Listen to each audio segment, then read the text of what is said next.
My stepmother convinced my father to send me to boarding school when I was 12. Years later, when he died, she thought she would get everything. But when the will was opened, her world turned upside down, and the truth he left in the letter destroyed her life forever. I'm Lily, 27, female, and I still flinch when someone calls a woman motherly. Because for me, that word doesn't mean safety. It means control, performance, pretty lies wrapped in perfume. I don't even know when my relationship with Elaine, my stepmother, 52, became the quiet war it is now. I just know it started small, like all poison does. She married my dad, James, when I was 9. My mom had been gone for 3 years. Car crash, rainy night, headlights that came out of nowhere. My dad was broken in a way I didn't understand back then. When Elaine came along, she was sunlight to him. To me, she was a shadow wearing Chanel. She had this kind of warmth that fooled everyone: neighbors, church friends, even teachers. You're so lucky to have her, people would say. And I'd smile because what else could I do? The truth was that everything good in the house suddenly came with conditions. Love became a transaction. Compliments had strings.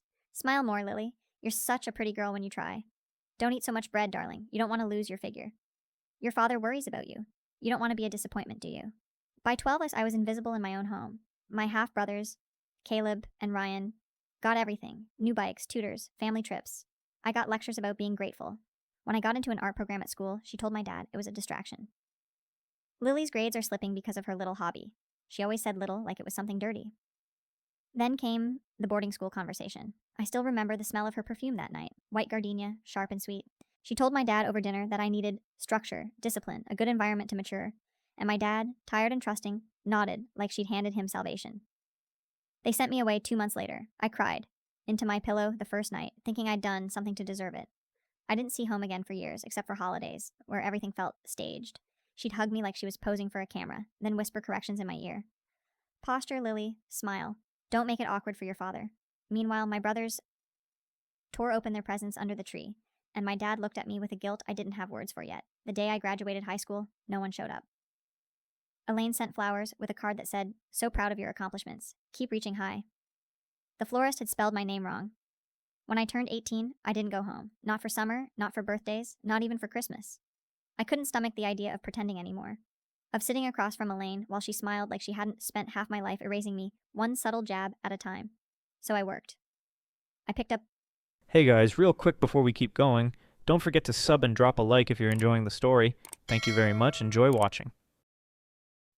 shifts at the campus cafe, cleaned classrooms after hours, even did weekend babysitting gigs just to make tuition.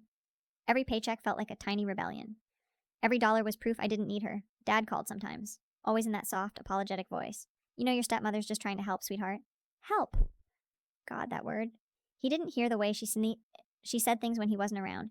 He didn't see the look she'd give me when he praised me on the phone. That practiced smile that said, "Don't forget who controls this family." My brothers, Caleb 16 and Ryan 14, grew up in her world. Their clothes matched. Their sports trophies lined the living room shelves where my photos used to be. When I called, Caleb would answer like I was some distant relative. "Hey, Lily, can I tell Mom you called?" Mom. That word stabbed a little every time. I'd send Dad my report cards, updates about my classes, hoping for connection. Half the time, he'd reply with a short, distracted text. The other half, Elaine would accidentally intercept him.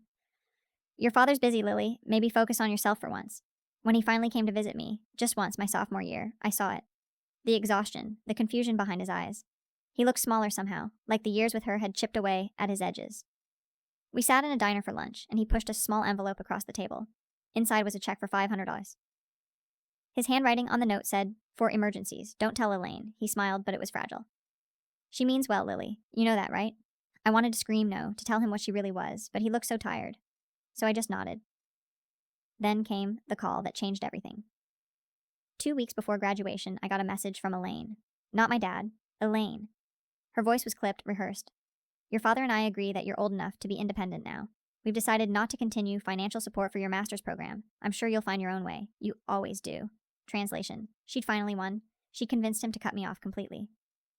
So I did exactly what she said. I found my own way. I worked 2 jobs, lived in a dingy studio that smelled like wet carpet, and learned what survival tasted like. It wasn't pretty, but it was mine. I stopped calling home after that. The silence between us stretched for years. Then, out of nowhere, Dad called one night. His voice was shaky, but warmer than I remembered. "Lily," he said quietly, "I just want you to know how proud I am of you. You turned out stronger than any of us." I almost cried. I didn't know it'd be the last time I'd ever hear his voice. When Dad died, the world went silent. Not the kind of silence you notice, but the kind that gets inside you. the ringing emptiness after the last thing that mattered stops breathing. It was a Wednesday afternoon when I got the call. Cardiac arrest. Sudden. No warning. The doctor said he went quickly, like that was supposed to make it hurt less. I dropped the phone and just sat there, staring at the wall of my tiny apartment, replaying our last conversation. His voice, the warmth in it. I'm proud of you, Lily. You turned out stronger than any of us. He must have known something. Somewhere inside him, maybe he was already saying goodbye. The flight home felt like walking back into a version of hell I thought I'd escaped. Elaine didn't pick me up from the airport. Caleb did. He was 24 now, tall, groomed, dressed like he'd stepped out of one of Elaine's magazines. He hugged me stiffly, like he didn't know how anymore. Mom's trying to keep it together, he said. She's taking it hard. When we pulled up to the house, everything looked frozen in time. The same white shutters, the manicured hedges, the stone walkway she'd been so proud of. Only now it felt like it was holding its breath. Elaine opened the door before we even knocked. Her makeup was perfect, her expression practiced grief. Lily, she said softly, pressing a hand to her heart. You came. I'm his daughter, I said, my voice coming out flatter than I meant. Her smile didn't reach her eyes. Of course you are. The funeral was small and curated, like everything she touched. A slideshow of their family life played on a screen near the altar. Out of 30 photos, only 2 included me, both from before I turned 12. It was like she'd edited me out of existence. I didn't cry during the service, not until afterward, when I found myself standing alone in the backyard, the same one where I used to chase fireflies, the same one where she'd once told me, You're lucky I take care of you, Lily. Without me, your father would fall apart. She'd been right about one thing. He had fallen apart. After the burial, Elaine pulled me aside in that smooth managerial tone she used when she wanted control. Your father left some complicated things behind, she said.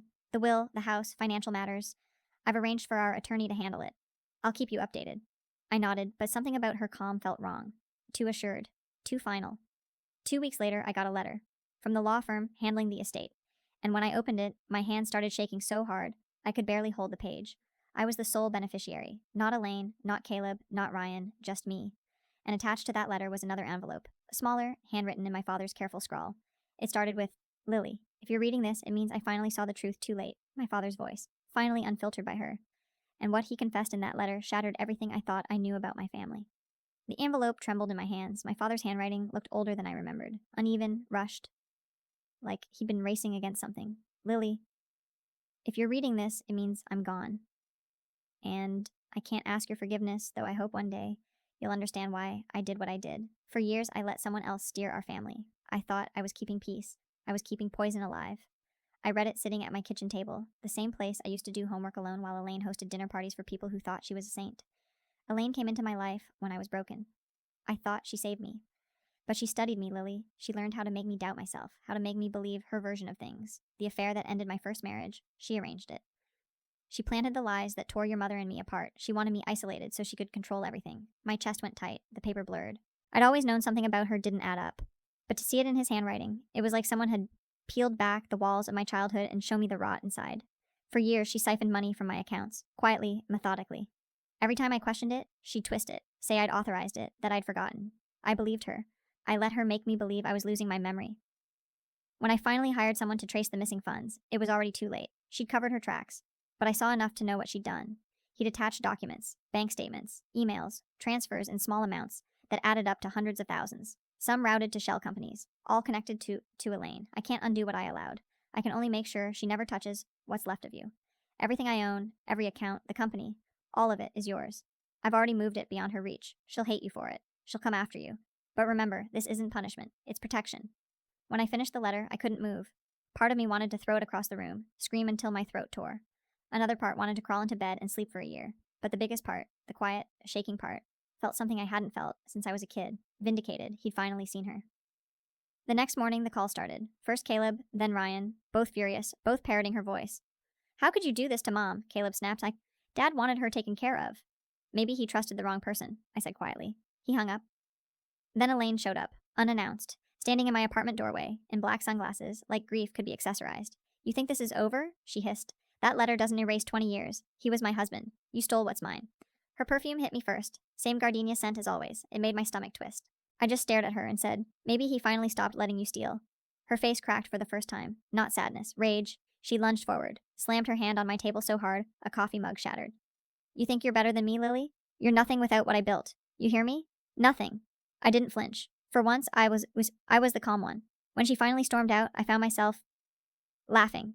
shaking but laughing, because the person who'd spent her life controlling me had finally lost control, and she had no idea I wasn't done yet. Update 1. I honestly didn't expect people to care this much, but reading the comments, some of you angry, some of you protective, some just saying, Lily, document everything, it weirdly helped. For the first time in my life, I don't feel crazy for seeing Elaine for what she is. You all said she'd come back harder. You were right. The night after she smashed that mug in my apartment, I started getting blocked calls, silence when I answered. Then an email from Caleb. Mom says you manipulated Dad when he was sick. She's contacting her lawyer. Her lawyer. That word made me laugh. Dad's estate was airtight, but I wasn't naive. Elaine never played fair. Then came the real gut punch. Ryan, my youngest brother, always the quiet one, texted me from a new number. Just, you need to see something. He sent a photo of a letter, one Elaine had hidden in his old desk drawer. It was addressed to my father from his accountant, dated 6 months before he died. It said, We've identified significant irregularities in the corporate account. Funds have been moved offshore into a Cayman account under a false name, but the digital trail leads back to EM. I recommend you confront her immediately before this becomes criminal. EM. Elaine Morgan, Ryan wrote. I think she's losing it, Lily. She's been drinking a lot. Keeps saying Dad found out too much. The same night, my building security office called. Someone had tried to enter my apartment while I was at work. Female, mid-50s. Driving a silver BMW. She used my old address code, probably something she'd remembered from before. When she was told she couldn't come up, she started screaming in the lobby, saying, This is my daughter's place. I have every right. I filed a report. The officer recognized her last name from the estate paperwork. He told me to stay somewhere else for a while. So I packed a bag, crashed at a friend's, and tried to breathe. Then Ryan called again, whispering. She's talking to someone new, some man named Victor. She keeps saying he's helping her fix everything. Lily, she said she wished Dad had just died sooner. Like it would have been easier that way.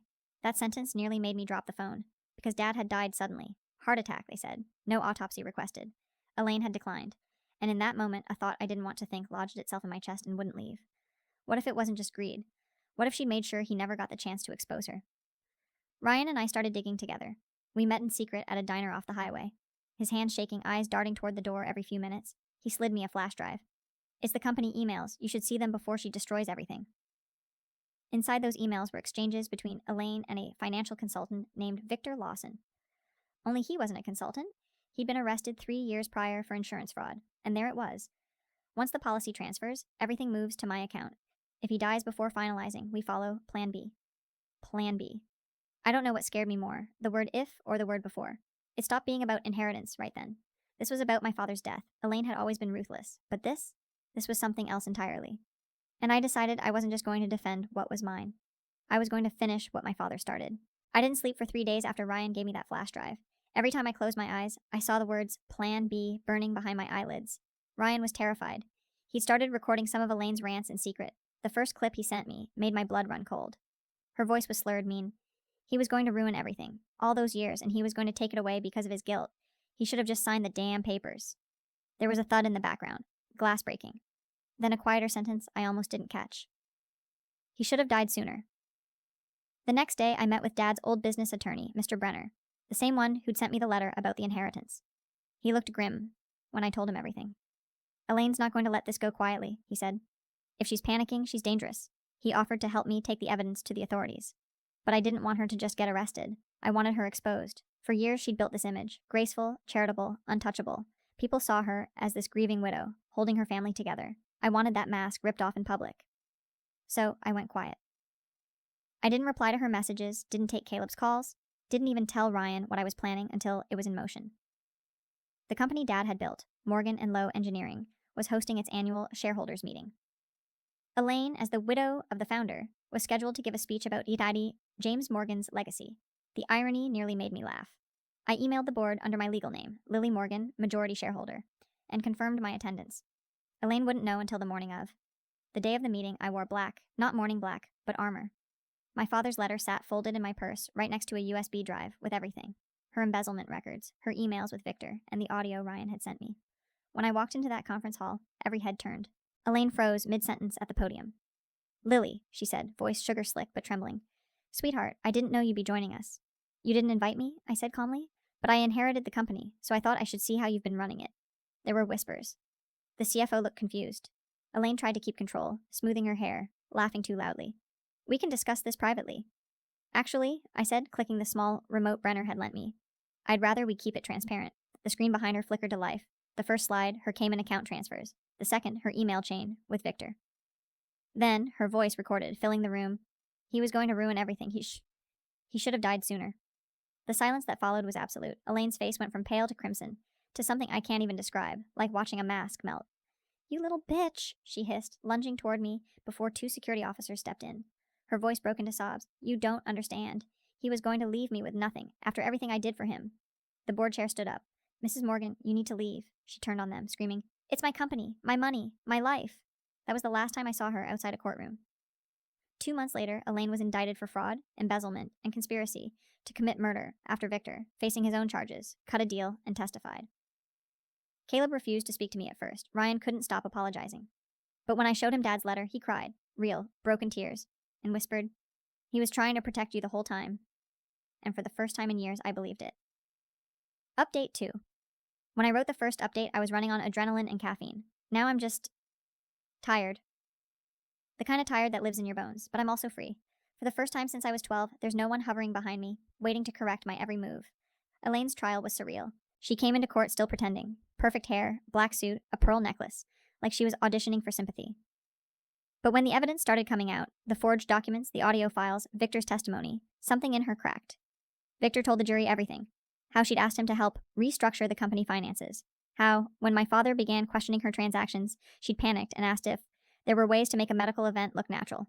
Those were his exact words. That's when I left the courtroom for a minute. I couldn't breathe. Elaine was convicted on all counts: fraud, embezzlement, and conspiracy to commit murder. 20 years, no parole for the first 10. When the judge read the sentence, she turned toward me. Her voice was barely a whisper. "You ruined us, Lily." I looked her straight in the eye and said, "No, Elaine, you did." Afterward, I expected to feel triumphant. I didn't. I just felt hollow. Because justice doesn't erase years of damage. It just stops the bleeding. Ryan's been staying with me for a while, trying to figure out what comes next. He's quiet, softer than I remember, and he blames himself for not seeing through her sooner. Caleb kept his distance at first, angry and embarrassed. But 2 weeks ago, he showed up at my door holding a photo of all 3 of us as kids, back before everything fell apart. He said, "I think Dad wanted us to start over. We've been trying dinner once a week. No forced apologies, just slow honesty. It's messy, but it's real. With the inheritance, I could have done anything. Traveled, bought a house, disappeared. But I kept thinking about that line from Dad's letter. I can only make sure she never touches what's left of you. What was left of me wasn't money. It was purpose. So I used part of the estate to start the James Morgan Foundation, a scholarship program for kids from broken homes who need a way out. Kids like me. The first group starts next fall. When I told Ryan, he said Dad would have been proud. I think so too. Sometimes I still wake up expecting the old fear to be there. The tension in my chest, that constant dread that something will explode if I breathe too loud.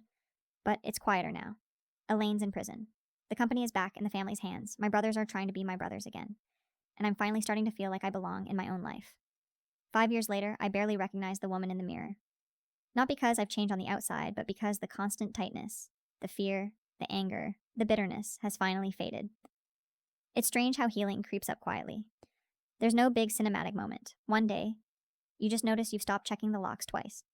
You've stopped waiting for the next storm. The James Morgan Foundation has grown beyond anything I imagined. We've given out over 100 scholarships. The first recipients are already graduating, kids who came from homes that looked a lot like mine. Some send me letters. One girl wrote, "You made me believe I could be more than my mother's mistakes." That line hit me so hard, I had to pull over on the side of the road and cry. Ryan helps run the community side now. He's studying nonprofit management, and he's become someone I actually trust again. Caleb oversees the company Dad built, and we're partners in more ways than one. We argue, sure, but it's the kind that ends in laughter instead of slammed doors. Sometimes I catch them both looking at me like they finally see me as family, not the ghost Elaine convinced them I was. As for Elaine, she's still in prison. She tried to appeal last year, but the court denied it. The news reported she's been an exemplary inmate. Of course she is. She's always been good at performing. I used to think I'd want to visit her someday, to look her in the eye and demand answers. But now, I don't need anything from her. Not her guilt, not her words, not even her remorse. The silence between us is all the closure I'll ever need. Sometimes I drive past the old house. It's been sold, renovated, painted a different color. New family, new life. I used to think it would hurt to see it, but now it just feels distant. Like it happened to someone else. Dad's letter is framed above my desk at the foundation office. Not the whole thing, just the last line. The only thing stronger than what she took from you is what you'll build after. He was right. I built something out of the wreckage she left behind, something good, and for the first time, I understand what inheritance really means. It isn't the money, or the company, or the house. It's the choice to stop repeating the damage that built you. I don't forgive Elaine, but I forgive myself for believing her lies, for hating my father longer than he deserved, for surviving in silence when I should have screamed. Now, when I think of my family, I don't see the manipulation or the grief. I see the three of us, me, Caleb, and Ryan, standing in the foundation's lobby on opening day, holding a photo of Dad between us, smiling, genuinely smiling. He's gone, but his legacy isn't. It's in every kid who gets a second chance. It's in every wall we're rebuilding with something stronger than bitterness. It's in me. And for the first time, that's enough.